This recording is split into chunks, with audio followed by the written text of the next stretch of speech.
Hey guys, Thunder E here. I am back from CES 2024 and it was really cool to see the show back in full flow. Tons of things to see around, lots of floor space, lots of walking around, but a great show overall. Now I want to give a big shout out to our sponsor of this video, XJimmy. We'll be checking out some stuff from them later on in this video. And this show was really impressive because there's a lot of things that were cool, new, innovative, iteratives, you name it, at the show. So let's go ahead and start off with our very first category, TV and entertainment. Now, the very first thing I want to point out is the LG OLED T. It is the world's first transparent OLED television from LG, 77 inches. You can see through the TV. And this thing is a statement piece, but also the same quality OLED you expect from LG on a day-to-day basis. Absolutely looks wonderful. The UI is also pretty clean. I like the way it looks, and honestly, it's just a really solid TV. Now, price point, we don't know yet, but I think it's gonna be an expensive TV. Now, the next TV is the Samsung S95D. Samsung announced 3 TVs this year, the S95D, the S90D, and the S85D. But the 95D is the only one with the anti-glare display, which some of you I know have complained about in my other video, but honestly, you have to see it. It looks really good. And all that glossiness you talked about, losing luster and color, is not true. I saw it with my own eyes. It looks really good, and I can't wait to review that TV. Now, when we move over to projectors, XJimmy announced 2 projectors that I think will blow your mind. This is an IMAX Enhanced Experience projector that is a successor to the Horizon from last year. You've got 35% more brightness on this projector, which is great. Also, you've got some new technology with its lasers built in there, which gives you just better functionality and cleaner, brighter, and sharper imagery. Plus, the projector can rotate in 360 degrees, any direction and any wall. One of the cool things about the projector is that once you actually set it down, it calibrates it on its own and will find the right spot on the wall for your viewing pleasure. So you can actually program it, each wall, for a different course of entertainment. So your front wall for your YouTube videos, and of course the one up top for your TikTok scrolling. So whatever you want to do, you can do it with that projector. The second one is the Aladdin. Now, the Aladdin is a projector, 360 speaker, and a ceiling light that you can install by yourself. You don't need any professional help required.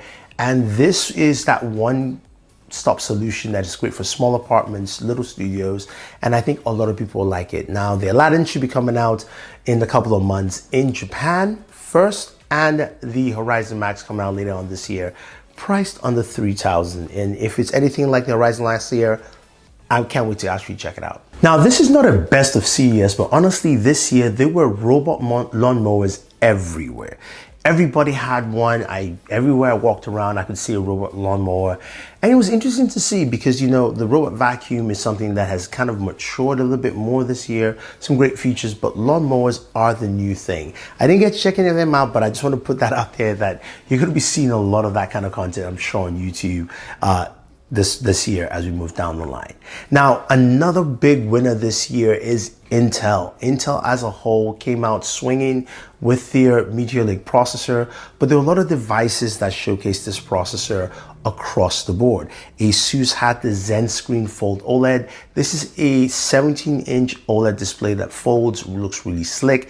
It is coming out soon, and this thing just looks gorgeous. It's running, of course, a Meteor Lake processor, either the Intel Core Ultra 7 or 9. I most think likely a 9 would be in here, which is great to see. Now, LG also had a full line of Gram laptops with Intel Core Ultra, and they vary from the Gram 14 all the way to the Gram 17 and a Gram 2-in-1 as well. And you can see how light these laptops are running in Intel Core Ultra. There were some that did have dedicated graphics with an RTX 3050, but again, the laptops were super light. You've got the Core Ultra in there, either a Intel Core Ultra 7 or 9, so you're getting really great performance on there, and I think a lot of people like this. Now, the one thing I did see that I was really happy was the appearance of the ASUS NUC. Now, the Intel NUC line has been around for a while. I've covered them on this channel quite a bit. But when Intel sold the division to ASUS, some people were worried. I wasn't, because I knew ASUS were going to be coming out with something hot. And we have our ASUS ROG NUC, which is going to be a killer.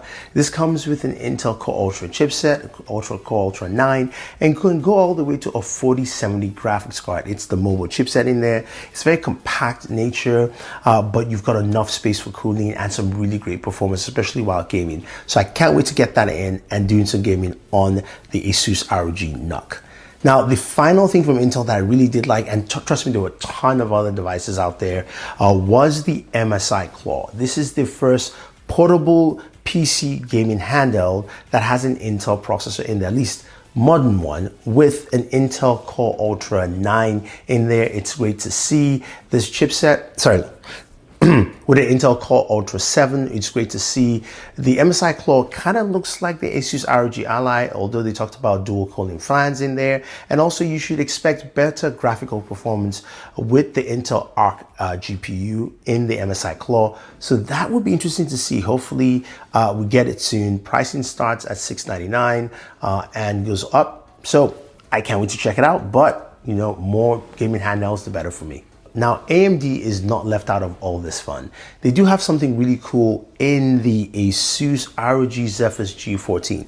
This is one lovely laptop, and I'm glad to see this laptop grow in style and also functionality.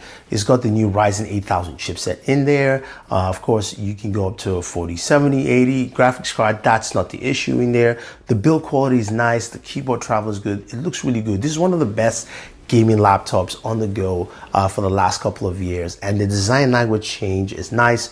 The new AMD processor in there should give us some really great performance with AI features as well. So I can't wait to check it out, but honestly I think this is going to be a fun year for us in the PC space. Now, moving over to some of the miscellaneous things that I think were best of CES.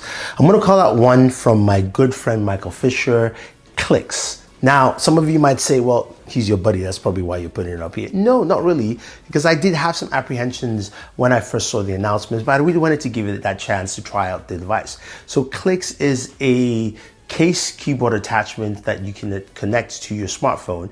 They're starting off with iPhones because of course it's just an easy standard to go with, but brings back that old keyboard feel. Now, if you're one of those people who likes using a physical keyboard or just want something different, Clicks to do that trick for you. Now, when I went over there, sat down with Michael and also the team that he's working with on this, I got a very different experience using the keyboard. Now, they have keyboards for the iPhone 15 Pro, they have keyboards for the Pro Max. I'm a Pro Max user if I use an iPhone, and I did like the keyboard on Pro Max. It was much more space for the keys for me. I've got larger hands, and I definitely enjoyed that. There are a lot of keyboard shortcuts you can use for different things, and I like that functionality there. It's a very different concept in terms of just the usability, and something that, hey, if you want to use it, I think it will work for a certain set of people. I like the look. I definitely like the colors and all the different designs that they have. Can't wait to actually check it out, so stay tuned for that, guys. Now, another device that I really liked was the Govee AI SyncBox 2. So the SyncBox 2 is the updated version of the original SyncBox, 4K 120 support. It's, you know, the AI mantra there, it says it's got AI tools to help maximize your gameplay, lighting, and all that stuff. But honestly, it just works well.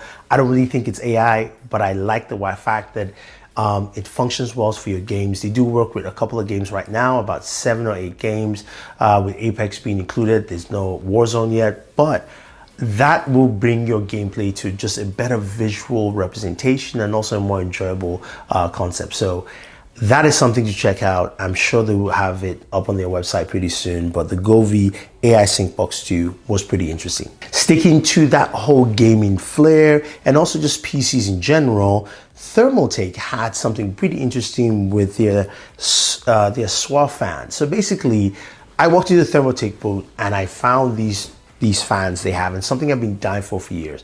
They magnetically attach to each other, meaning you only have to have one connector out because you can daisy chain your fans all together, which is pretty cool, meaning you have less wires in your builds, and of course a new simpler connector format. This is what I've been waiting for a while with just PC building, and I want to see more things like that where we have less clumsy connectors and something just much easier to use on a day-to-day basis. So that was pretty cool, and those fans I think will be a game changer for PC builders as we move forward. Now, the final thing that I did like that I also covered on my IG page is the Rabbit R1. This is the portable AI tool that Rabbit has that I think a lot of people kind of misunderstand. And why I liked it so much is because number one, Rabbit says, look, their own language model, which is LAM and not LLM, does a much better job at understanding what you're trying to do and trying to ask. And some people have asked, hey, look, how about not having, Rabbit R1 as just an app? Well, the R1 is basically an OS and an app and AI solution that basically allows it to do the task you want to do easily. It comes with a SIM card slot, so you have a SIM card in there. Only costs $199. It's got built-in features with the camera, so you actually recognize things in terms of just usability.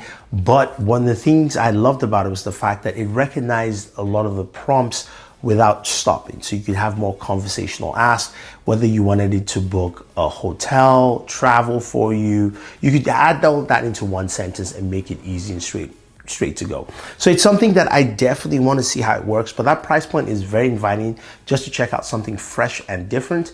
And they said they will be having units available for sale in the next couple of months. They did actually have pre-orders, which actually sold out.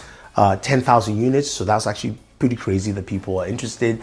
But I think this is an indication of where we're going in terms of just the kind of tech. We saw a lot of AI at the show this year, and I think a lot of people are skeptical. So we want to see devices that actually power them properly. Can't wait for things like the Rabbit R1. But those are my best of CES, guys. I think it was a fun show. There's a lot of great things there. So let me know your thoughts, guys. What do you think about the things I saw at CES? Did you find something better than others? What were your best of shows that you saw from myself and other creators out there? If you have any questions, any comments, let me know. If you want to check out more from Extreme, head over to their website to see the Horizon Max, the Aladdin, or any of the other projectors. This is Thunder E saying thank you and always enjoy your entertainment.